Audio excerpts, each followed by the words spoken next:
nesse momento em que Abacuque está se relacionando com Deus, a gente percebe que ele, nesse diálogo, a gente vê no versículo 12, que ele diz assim, no meio desse diálogo, ele está se relacionando, ele fala, não és tu desde a eternidade, ó Senhor meu Deus, o meu santo? Não morremos. O Senhor, para executar juízo, puseste aquele povo. Tu, ó rocha, o fundaste para servir de disciplina. Tu és tão puro de olhos que não podes ver o mal, e a opressão não pode contemplar, porque, pois, toleras os que procedem perfeitamente e te caias quando o perverso devora aquele que é mais justo do que eles? Por que fazes os homens como os peixes do mar, como os répteis, que não têm quem os governe? Tem que trocar meu óculos. Ele está sensibilizando Deus e dialogando com Deus porque ele percebe que o cenário vai ser muito ruim.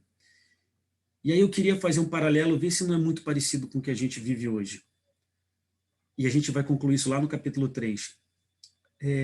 A gente olha para uma sociedade totalmente distante dos princípios e dos valores de Deus. Violência, egoísmo, corrupção, são marcas do mundo que a gente vive. Você olha para frente e não tem a menor perspectiva de mudança. O que fazer nesse momento agora? Eu acho que a gente vive o mesmo momento que Abacuque. Abacuque olhava para trás, se colocava diante de Deus e queria uma resposta. E Deus falava, olha, a resposta que eu tenho para você não é muito boa. Não é aquilo que você gostaria de ouvir. Mas eu tenho algo para você. Existe um relacionamento entre Abacuque e Deus que tem que ser espelhado para as nossas vidas, para que a gente possa perceber que existe um Deus que está controlando e cuidando de todas as coisas. Interessante que Abacuque, no capítulo 2, ele fala que ele vai para a sua torre de vigia. Ele vai para um lugar em que ele vai se relacionar com Deus. Diz assim no capítulo 2, olha que interessante, ver se isso faz parte do teu devocional. Por-me-ei na minha torre de vigia, colocar-me-ei sobre a fortaleza e vigiarei para ver o que Deus me dirá e que resposta eu terei à minha queixa. O Senhor me respondeu e disse, versículo 2, escreve a visão e grava sobre tábuas para que possas ler, até quem passa correndo possa ler isso. É interessante que Abacuque traz um outro ensinamento para a gente. Abacuque, na sua crise com Deus agora nesse relacionamento, ele vai para a sua torre de vigia. Ele vai buscar num local entre ele e Deus a resposta para as suas queixas e para as suas indagações. É muito interessante que alguns personagens na Bíblia também passam por esse momento. Se não me engano, Natanael, no Novo Testamento, Jesus se relaciona com ele e fala, olha, eu vi você debaixo da árvore, falando com Deus. Alguns personagens da Bíblia, eu lembro de Jacó também, quando vai para Betel, o local em que ele teve a sua experiência com Deus, e ele precisava encontrar depois Esaú, ele estava com muito medo, então ele volta para Betel, que era o local seguro, onde ele se relacionava com Deus. Todos nós devemos ter a nossa torre de vigia, o nosso local de encontro com Deus, onde a gente para e vai dialogar com Ele, onde a gente vai abrir o nosso coração com Ele, para que a gente possa encontrar nele a paz e a plenitude que a gente precisa na nossa vida. Lembrando, eu não vou encontrar nele as respostas para todas as minhas perguntas, mas eu vou encontrar nele a paz e a satisfação desse relacionamento com Deus. Nesse contexto, a visão que ele tem, e o Senhor fala, coloca isso, escreve isso em tábuas, de forma grande, legível, para até, a expressão que ele usa é, se alguém passar correndo, vai conseguir ler da mesma forma que aquele que está devagar, então isso é para ser posto em letras grandes. E aí, na sequência, ele vai dizendo, versículo 3, porque a visão ainda está para cumprir-se no tempo determinado, mas se apressa para o fim, e não falhará. Se tardar, espera-o, porque certamente virá, não tardará. Eis o soberbo, sua alma não é reta nele, mas o justo viverá pela sua fé. Assim como o vinho é enganoso, tampouco permanece o arrogante, cuja gananciosa boca se escancara como sepulcro. Versículo 4 diz assim, sua alma não é reta nele. Aí vem uma frase que diz, mas o justo viverá pela fé. Ou pela fidelidade da fé, pela fidelidade de Deus, viveremos como justos. Também uma outra interpretação. Esta frase, essa expressão, lembra que eu falei no início do estudo que Abacuque vai trazer importantes fundamentos que a gente vai encontrar lá no Novo Testamento? Paulo vai usar essa expressão, o justo viverá pela fé, em 3 passagens, se eu não me engano. A gente vai encontrar em Hebreus, em Gálatas e em Romanos. Inclusive esse versículo, que vai ser espelhado lá no Novo Testamento, nas cartas paulinas, que vai ser um dos princípios da reforma protestante. Lutero vai usar esse versículo, ou melhor, Deus se revela para Lutero através desse versículo, no momento do devocional de Lutero, onde ele tem a revelação e o entendimento sobre a fé pela graça e não mais por indulgências. Então, Abacuque, olha como é tremendo esse relacionamento de Deus com Abacuque. Ele está na sua torre de vigia, ele está lá no seu encontro no ano possível 600 a.C. Tem uma conexão com 1517, Reforma Protestante, com a leitura de uma passagem em que Paulo busca do livro de Abacuque para repetir agora no Novo Testamento, em 3 cartas paulinas, partindo do princípio que a autoria de Hebreus também foi de Paulo, e de forma incrível essa palavra serve para a gente nos dias de hoje. Eu posso não ter a vacina, eu posso não ter emprego, eu posso não ter a melhor comida na minha mesa, eu posso estar, sim, passando lutas, mas eu sei de uma coisa, que eu vivo hoje pela fé que fundamenta a minha salvação. Quando ele fala que o justo viverá pela fé, ele está dizendo para a gente, em Jesus Cristo eu vivo, porque a minha fé é Jesus Cristo, está em Jesus Cristo. E se eu vivo em Jesus Cristo e por Jesus Cristo. Ele sim é o fundamento da nossa fé.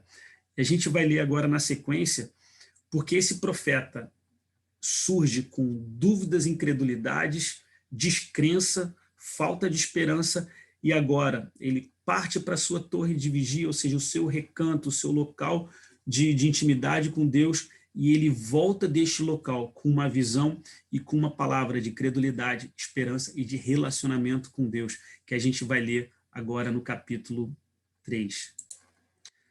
Agora no capítulo 3, a gente vai ver a oração de Abacuque, que diz assim, oração do profeta Abacuque, sob a forma de canto. Tenho ouvido, ó Israel, as tuas declarações e me sinto alarmado. Aviva a tua obra, Senhor, no decorrer dos anos, e no decurso dos anos faze-a conhecida. Na tua ira, lembra-te da misericórdia. Abacuque vai discorrendo aqui. Abacuque também recebe da parte de Deus de que esse império da Babilônia também não duraria muito tempo, e que lá no final a grande manifestação de Deus viria de uma outra forma, e a gente sabe que isso tudo converte para Cristo. A centralidade da Bíblia está em Jesus Cristo, então tudo converte para a chegada dele. E a gente vai para o... Eu não vou ler tudo, mas depois você pode ler, mas a gente vai direto para o versículo 17. 16 um pouquinho, porque o 17 é bem conhecido e é o que a gente quer fechar. Diz assim o 16, ouvi-o e no meu íntimo se comoveu. A sua voz tremeram os meus lábios. Entrou a podridão nos meus ossos e os joelhos me vacilaram, pois em silêncio devo esperar o dia da angústia, que virá contra o povo que nos acomete. Aí vem o versículo 17, que é bem conhecido, que diz, ainda que a figueira não floresça, que não há fruto na vide, e que o produto da oliveira menta, e os campos não produzam mantimento, e as ovelhas foram arrebatadas do aprisco, e nos currais não há gado, todavia eu me alegro no Senhor, exulto no Deus da minha salvação. O Senhor Deus é a minha fortaleza, e faz os meus pés como os da corça, e me faz andar altaneiramente. E ele termina dizendo ao mestre de música para instrumento de corda. Por isso que é uma desconfiança de que Abacuque pode ter sido um levita também, porque ele está escrevendo uma poesia, um cântico, uma forma de registrar aquilo que Deus tinha falado para ele. Mas o versículo 17 é bem claro. Ele está dizendo, ainda que continue Israel sem gado, um azeite falso, um azeite ruim que não dá para ser utilizado, ainda que não haja fruto na vide, ainda que não haja ovelhas no aprisco e que não tenha mais nada. Ele diz: eu continuarei me alegrando no Deus da minha salvação. Essa é a mensagem tremenda para a vida da gente. Abacuque nos ensina que, vou fazer de novo um paralelo, mesmo que não haja vacina nos postos de saúde, mesmo que não haja comida, mesmo que não haja emprego, mesmo que não haja fartura, eu continuarei me alegrando no Deus da minha salvação e vou continuar andando altineiramente, né? Não vou andar cabisbaixo apesar disso tudo. Vou continuar andando alegre porque o Deus da minha salvação é quem consola o meu coração e quem caminha comigo nesse relacionamento. É óbvio que eu creio que assim como o justo não vai mendigar o pão, não vai passar necessidades em meio aos cenários totalmente adversos que a gente vive nos dias de hoje, né? Sejam com enfermidades, tem sido um tempo de perdas, de luto, e isso é um choque, porque vivemos antes da pandemia um culto e um evangelho que não permitia o lamento, a dor e a tristeza, porque aquele que sofre, aquele que lamenta, aquele que está enlutado, era visto como um homem de pouca fé, um homem descrente. Então vivíamos um evangelho no passado em que não havia espaço para o luto e para o lamento, para andar contrito. E por sua vez não conseguimos receber o consolo de Deus porque não aceitamos o luto e o lamento que é inerente à caminhada cristã. E agora Abacuque, através da sua palavra inspirada, está dizendo para a gente, sim, podemos viver como enlutados, com lamento, com lutas, porque isso faz parte da caminhada da nossa fé, da caminhada cristã. E Abacuque também nos ensina que nós nos alegraremos nos momentos de lamento, de luto, de constrição, que Ele é o Deus da nossa salvação, que é Ele que cuida de nós. Então, tem espaço, sim, na vida cristã para o luto, para o lamento, para o momento de tristeza, de dor. Sim, essa é a caminhada cristã, faz parte da caminhada cristã ter esse tipo de experiência e esses relacionamentos. E a certeza nessa caminhada que em todas as circunstâncias o nosso Senhor Jesus Cristo estará conosco, como ele disse lá atrás: eis que estarei convosco todos os dias até a consumação dos séculos. Jamais estaríamos sozinhos. Ele não disse que nos colocaríamos em posições 100% confortáveis, mas ele diz que estaria conosco todos os dias até a consumação dos séculos. Nós não estamos sozinhos, assim como Abacuque percebeu que apesar da tomada da Babilônia sobre o Reino do Sul, da destruição da sua nação, ele sabia que ele não estava sozinho e sabia que Deus continuava controlando todas as coisas. Então, que a mensagem de Abacuque possa encorajar você a viver, sim, esse relacionamento com Deus, que passa por sentimentos de perda, de luta, de lamento, de tristeza, de pranto. Isso faz parte da caminhada cristã e faz parte também nessa caminhada, ver a mão de Deus e a paz que excede todo entendimento inundar as nossas vidas em meio a momentos tão difíceis que a gente vive. Que Deus abençoe a cada um e que essa palavra possa estar abençoando a vida de cada um, assim como abençoa a minha vida também. Deus abençoe, até o próximo encontro.